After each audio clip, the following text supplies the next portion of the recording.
Hey there, subscribe to my channel, and also press this bell icon so you never miss any new updates, cause whenever we upload new video you will get a notification on your phone. The test is in 4 parts, Part 1, Part 2, Part 3, and Part 4. Now look at Part 1. Part 1. You will hear a job interview. First, you have some time to look at questions 1 to 5.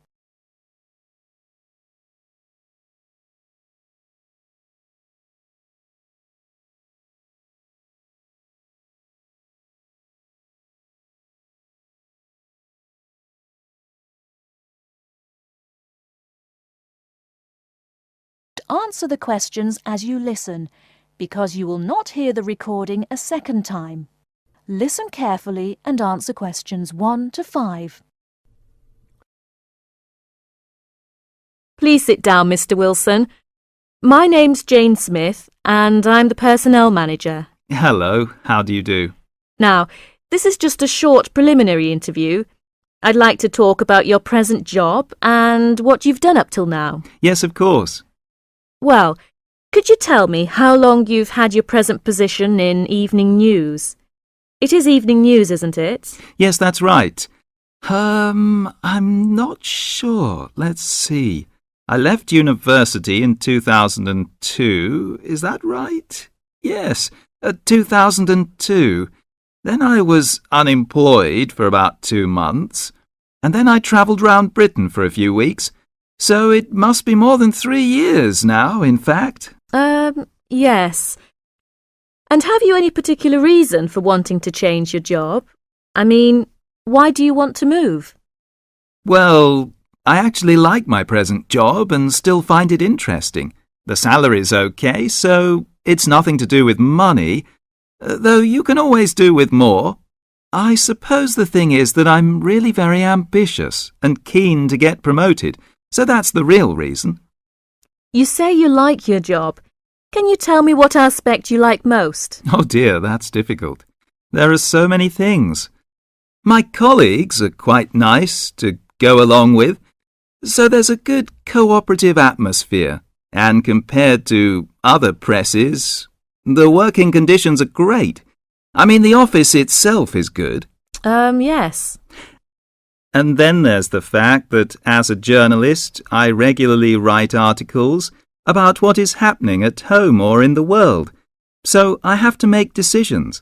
I must be responsible for what I have written. You know, that's what I really like most about the job. They give me lots of room for initiative. Yes. Well, we're looking for someone who isn't a clock watcher and who isn't too concerned about working fairly long hours. Oh, I don't mind that. I'm used to it. I often work irregular hours. I was very often made to work at night. Before you hear the rest of the conversation, you have some time to look at questions 6 to 10.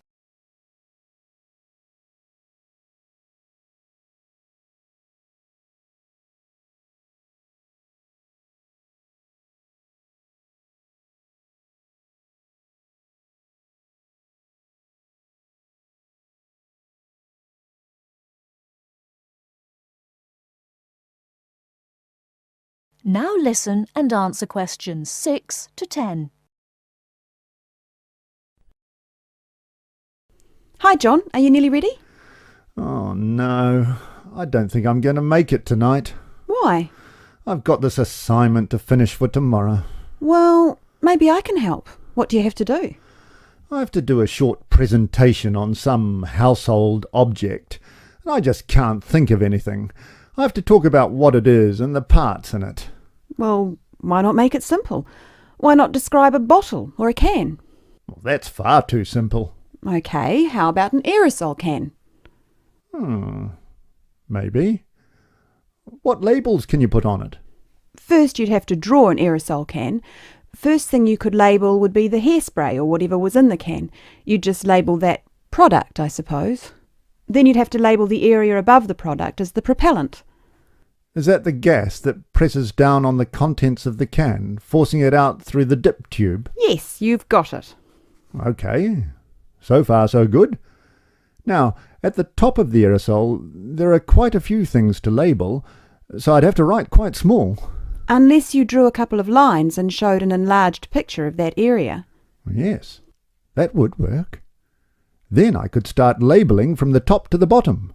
The first thing on the enlargement would be the nozzle. The what? The nozzle. You know, Nozzle. Then the seal. Right. Then all I'd need is the spring. No, you'd need to label the inlet first, then the final part would be the spring. Anyway, that's it. You've finished. We can go out now. Well, I have to type all that into the computer first, and draw the can. Oh! That is the end of part 1. You now have half a minute to check your answers.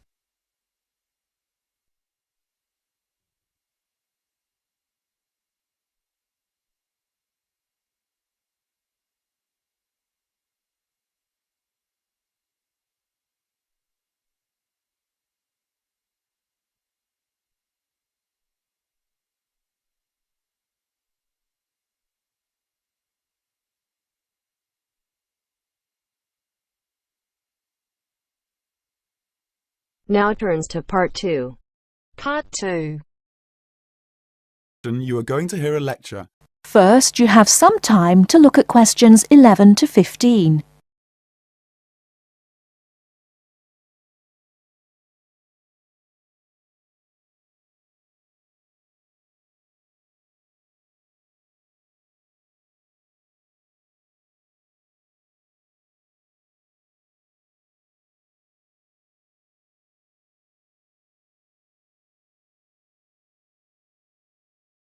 Now, listen carefully and answer questions 11 to 15. Good afternoon, everybody. It's Ronald Jaff with this week's edition of Movie Talk. First, let's look at the films this week in the theatre. The Kid Rides Again, When You Find Love, and Wronged. The last of the three, Wronged, is definitely the best. In fact, one of the best films in a long time, with Henry Michelson and Joanne Seymour. It is about a man who gets a life sentence for a murder he did not commit. In the style of the films of the 40s and 50s, it is a modern story of a man and his wife, wonderfully played by Joanne Seymour. They fight to make people believe Thompson is the wrong man and not the killer. The strength of their love is wonderful even after Thompson has been in prison for 15 years.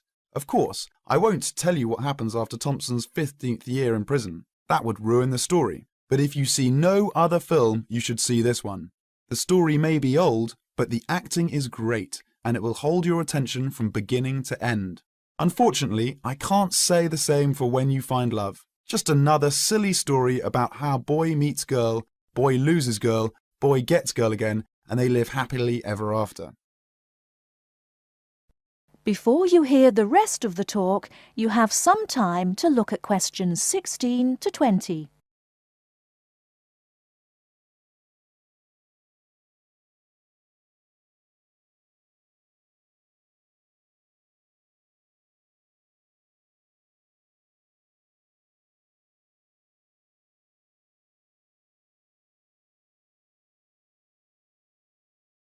Now listen and answer questions 16 to 20. Hollywood ever get tired of such stupid films? Yet, on a New England college campus, the star of the movie, Tommy Seal, is a freshman. He meets the 2 years older Stephanie Fall, played by Sally Evans. In real life, she must be at least 30, not 20. Well, Billy, our hero, has had a hard time with Stephanie. After all, he is so much younger. But they fall in love in about a minute, as long as it takes to take a picture with a Polaroid, and they are both so happy, in true paradise, until Buck, the star football player, played by Ronco Starr, the only good acting in the film, steals Stephanie away from the poor Billy. He is, after all, a senior and football star, and the rest of the film is about, naturally, how Billy gets Stephanie back, making her remember their love. He shows her that he, not Buck, is the man for her. Well, if you can stand a stupid story and bad acting, then take your 8-year-old child to see When You Find Love. Anyone older will leave the theatre before the movie ends. And finally, The Kid Rides Again, a western about a young cowboy, Kit Barnes, who stops the bad guys, the robbers, the killers, and plain old bullies and helps the good guys. Kit is fast with the gun and never once in this cowboy. Kit is the cowboy who never stays in one place for a very long time, who leads a lonely but very free life. Nothing new on the storyline, but a good classic-style western with good acting. Peter Sells as Kit catches just the right mood. He's an excellent and natural cowboy. There are beautiful scenes of the open country in the West and enough action to hold your interest. A good cowboy film for those who, like me, always enjoy seeing the Old West. And now, before we go on with the news from Hollywood, a word from our sponsor.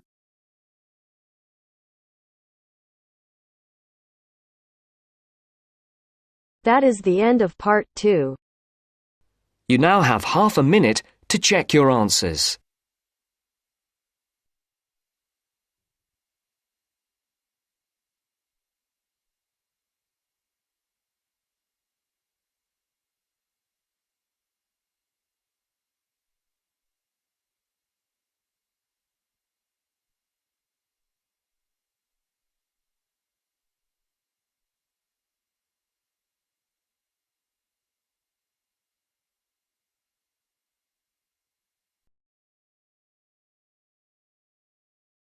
Now turns to part 3.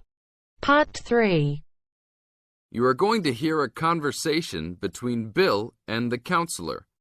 You now have some time to look at questions 21 to 25.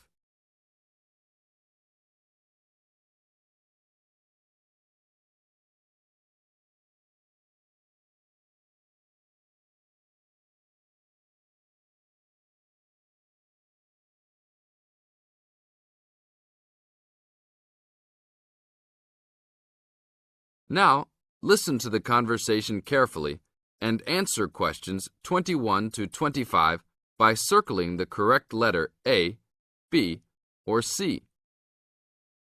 Hello, Bill. What can I help you with? Well, I was talking with a friend of mine who's doing a medical course, and he said that before I start taking sleeping pills, I should see you.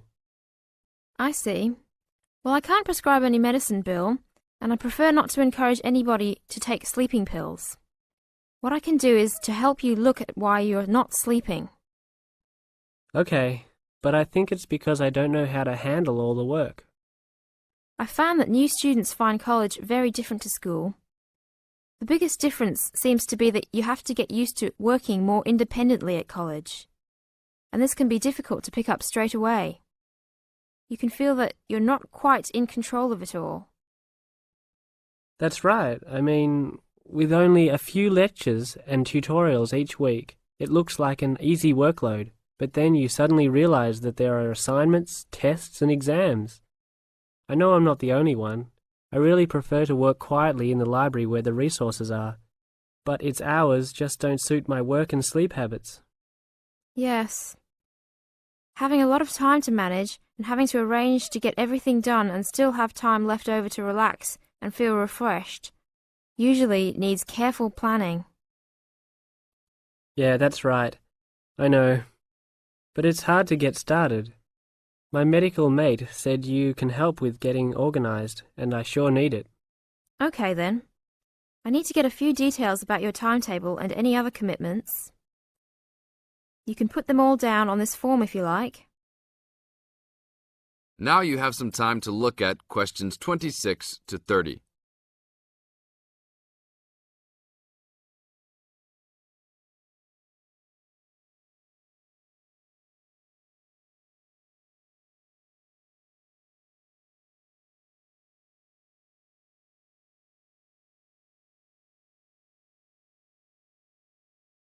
Listen to the second part of the conversation and answer questions 26 to 30 by completing the notes below.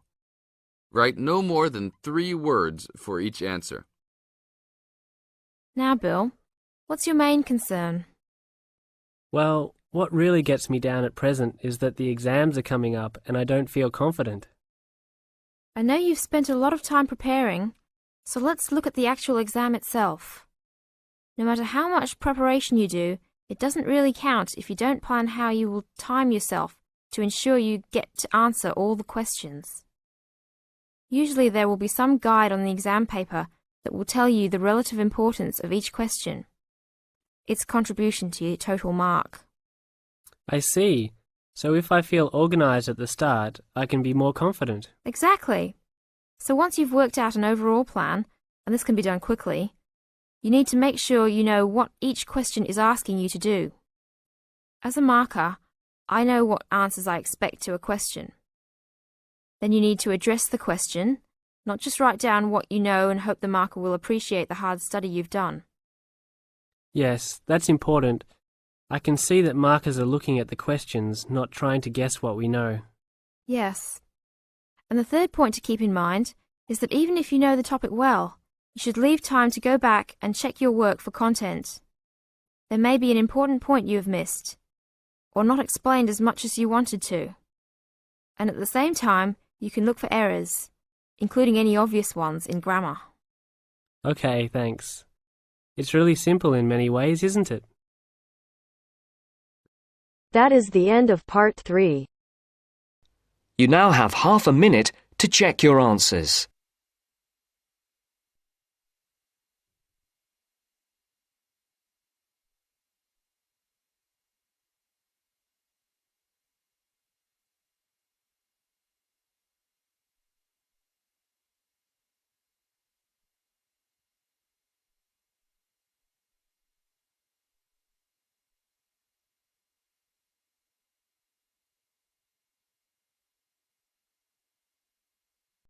Now turns to part 4. Part 4. You will hear part of a lecture on the current and future use of mobile phones. First, you have some time to look at questions 31 to 40.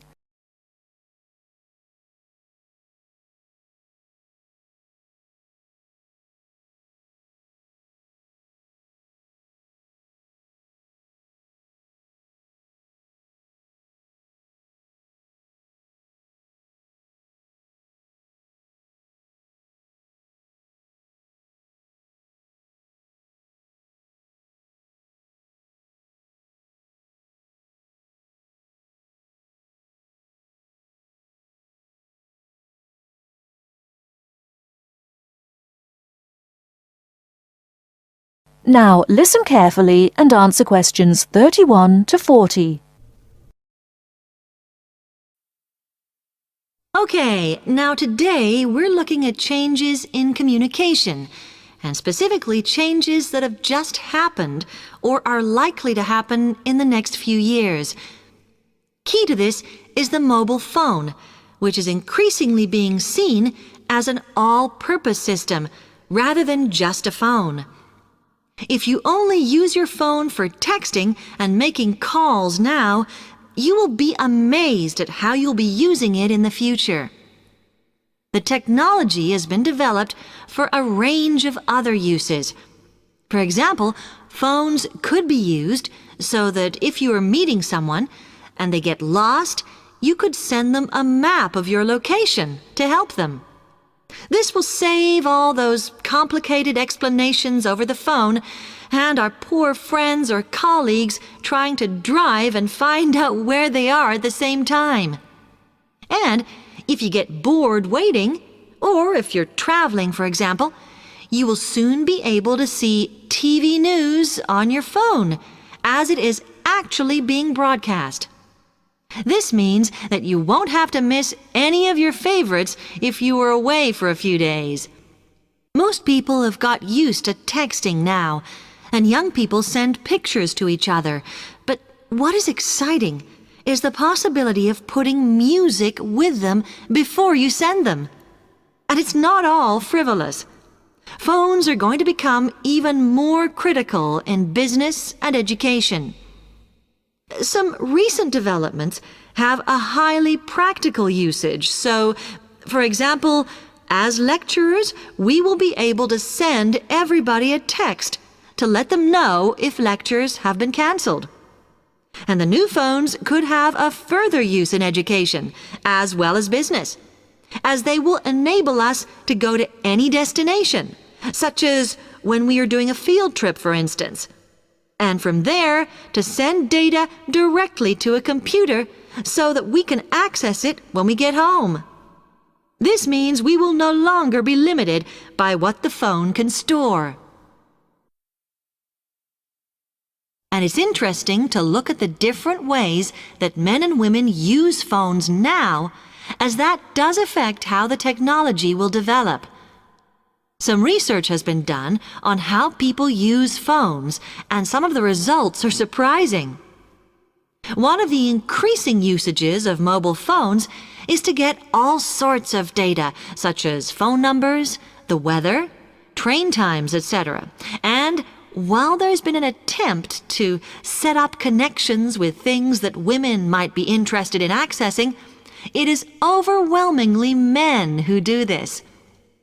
But what about the traditional use of a phone? To speak to people?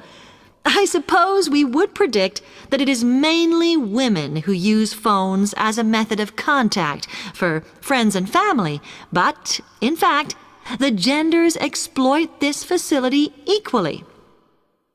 I've spoken about the increased business usages that phones will offer, and I suppose we would associate this usage with men. The survey picked up, though, that women are often working from home or catching up with work in the evenings, so they use phones in this way as much as men do. Most of us are aware we can store photos on our phones. It's an ideal method of capturing a moment wherever you are. Women tend to be the group that keep photos on their phones, but it seems that men use their phones to actually take pictures much more than women do. And of course, all this knowledge affects the marketing that the companies will do in order to sell the phone.